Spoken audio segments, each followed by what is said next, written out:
19대 국회가 어제 문을 연 가운데 민주통합당이 이석기, 김재현 의원에 대한 사퇴 요구를 촉구하고 나섰습니다. 박지원 비상대책위원장은 통진당의 두 의원은 민주적 절차에 따라 비례대표 경선이 이루어지지 않았기 때문에 국회를 위해서 사퇴해줄 것을 요구한다고 말했습니다. 한편 이날 민주통합당 대표 강원지역 경선에서 김한길 후보가 1위를 차지하면서 부적득표에서도 이해찬 후보를 제쳤습니다. 자, 조진 차장, 민주당 입장을 보면 지금까지 입장하고 좀 확 돌아섰다는 그런 느낌 들어요? 예. 어제 9시에 당 공식 회의석상에서만 해도 나오지 않았습니다. 근데 박지원 비상대책위원장이 10시 반에 기자간담회를 했습니다. 그래서 자진 사퇴를 하지 않는다면 자격심사에 착수할 것이라고 밝혔습니다. 그 헌법과 국회법 조항에서 자격심사라는 부분을 찾아냈다는 게 박용진 대변인의 설명입니다. 그 헌법 64조는 국회는 의원의 자격을 심사하며 의원을 징계할 수 있고 의원을 제명하려면 재적의원 3분의 2 이상 찬성이 필요하다고 명시가 되어 있습니다. 그리고 국회법 138조는 의원이 다른 의원의 자격에 대해서 이의가 있을 때는 30인 이상의 연서로 자격심사를 국회의장에게 요구할 수 있도록 되어 있습니다. 지금까지는 국회 윤리특위에서 심사를 못한다고 돼 있었거든요. 왜냐하면 이런 비례대표 경선에서의 부정 논란은 국회의원이 되기 이전의 상황이다. 그래서 국회의원이 된 이후의 상황이 아니다. 그래서 심사를 할 수가 없다고 했는데 바로 이 자격심사 부분을 찾아낸 겁니다. 그리고 그 민주당이 통진당을 더 이상 감싸다가는 종북 논란에 민주당까지 휘말려들면서 이번 대선 전국에서 굉장히 어려움에 처할 수 있다. 이렇게 판단한 것으로 보입니다. 어제 그 박지원 대표죠? 비상대책위원장이 이제 그 기자들하고 오찬 간담회를 하면서 이제 뭐 나는 편하게 나눈 자리에 보니까 통합진보당이나 민주당이 다 똑같다고 생각을 한다. 그래서 우리가 좀 피해를 본다 이런 뉘앙스로도 말씀하셨더라고요. 예. 그 박용진 대변인이 이제 거기에 대해서 좀 부연 설명을 했는데요.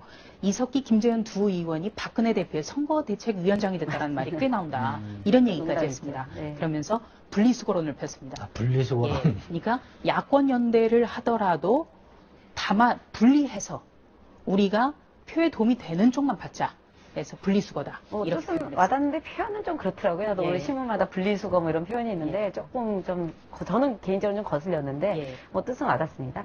근데 제가 좀 보고 어떤 생각이 들었냐면 민주당 쪽에 대해서 그동안 보도도 그렇고 문제 제기를 한 보도가 좀 있었거든요. 왜냐면 애초에 이 야권 연대 할 때 민주당이 통진당이 이런 사태 또는 이럴 수 있다라는 거에 대해서 전혀 모르지는 않았지 않느냐. 그러다가 지금 이제 이런 어쨌든 어떻게 보면 태도를 이제 변하고 입장 정리를 하는 것 같은데 이 부분에 대해서 민주당 쪽에서 뭐 언급을 했다거나 이 사태까지 오기까지 그런 거는 없었던 거죠? 지금까지 그냥 의원들이 만나면 아무리 우리가 야권 연대를 했더라도 야권 연대가 금과옥조는 아닌 거 아니냐. 그리고 과연 종북을 진보의 범주로 끌어들여야 되냐. 이런 데 대해서 불만은 많았습니다. 개인적으로? 개인적으로요. 그런데 어제 의미가 있는 것은 박지원 비상대책위원장, 그러니까 지금 임시 당대표입니다.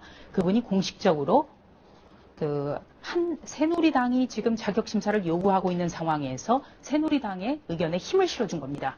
그래서 탄력을 받을 수 있다. 공식적으로. 그 부분이 의미가 큰 겁니다.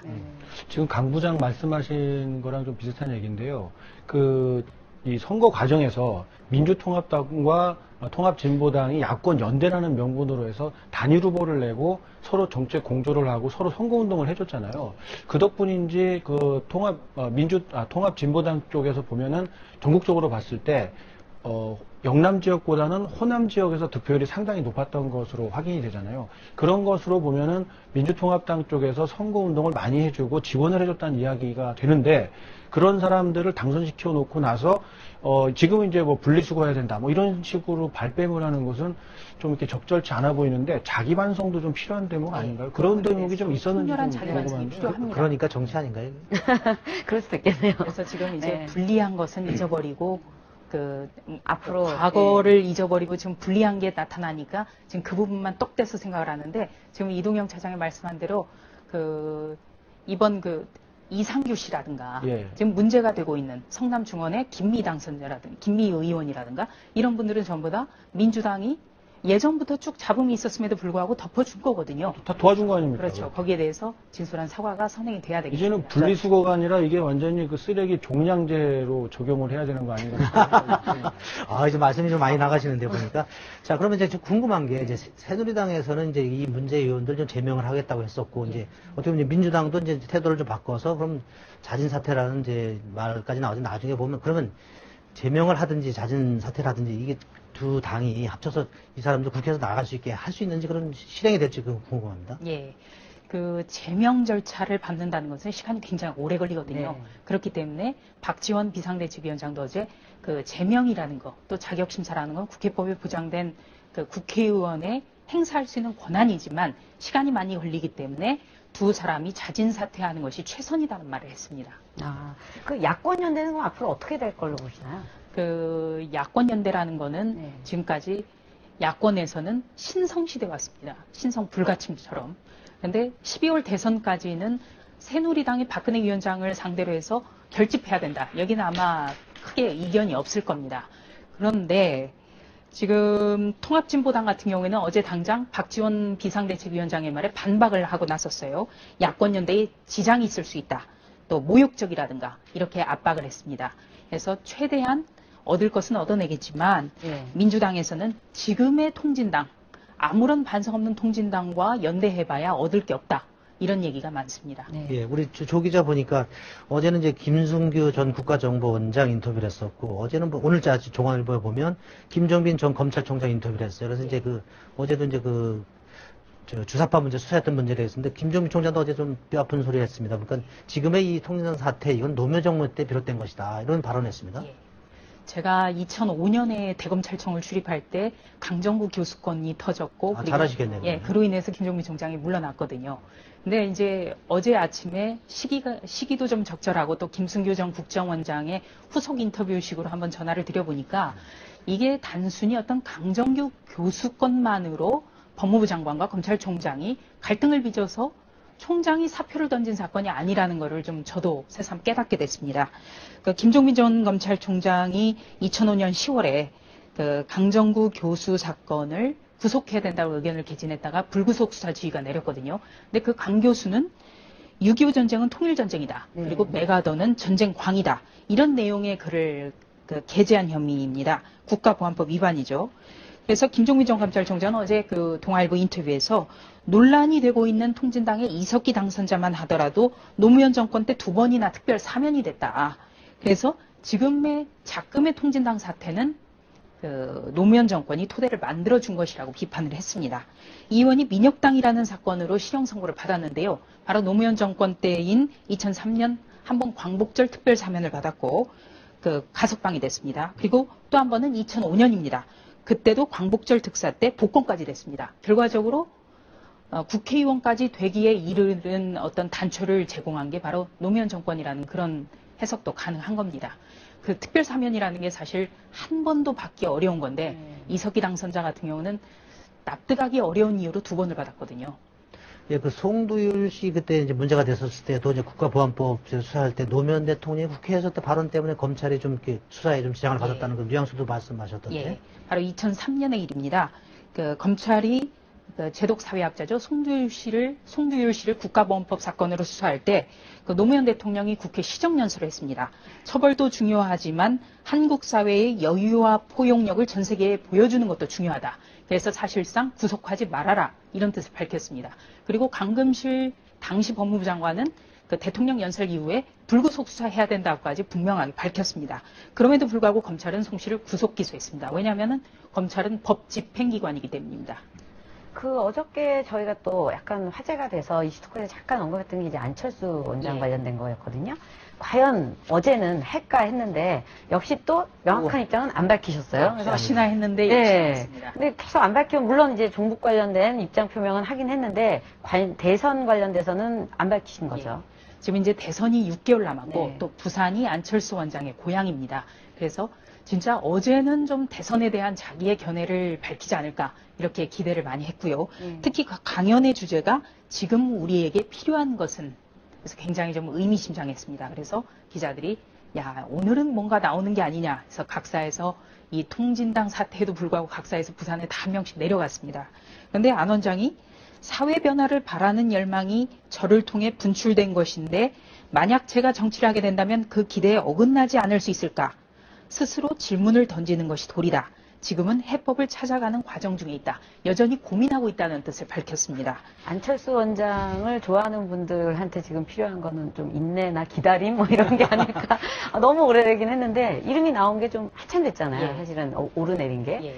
그래서 지금 결단의 시기라고 생각했는데. 뭐 중요한 한마디 드리려고 부산까지 들어간 기자들은 좀 약간 열받았겠어요. 점점 더 기자들의 그 인내심의 한계에 지금 다루고 있는데요.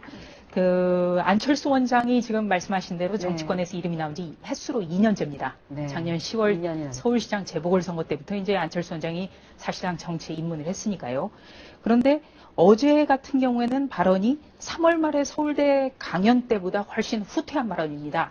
3월 말에는 그 사회의 긍정적 발전을 일으킬 수 있는 도구로 제가 쓰일 수 있다면 설령 정치라도 감당할 수 있다고 어떤 정치를 하겠다는 뜻을 시사를 했었거든요. 근데 어제 같은 경우는 여전히 고민 중이다. 그래서 뒷걸음질 쳤습니다. 그 뒷걸음질 쳤다, 좀 나아갔다, 이건 기자들은 계속 분석을 하는데, 예. 실제 말씀하시는 분도 그걸 다 계산을 하고 말씀하시는 거겠죠?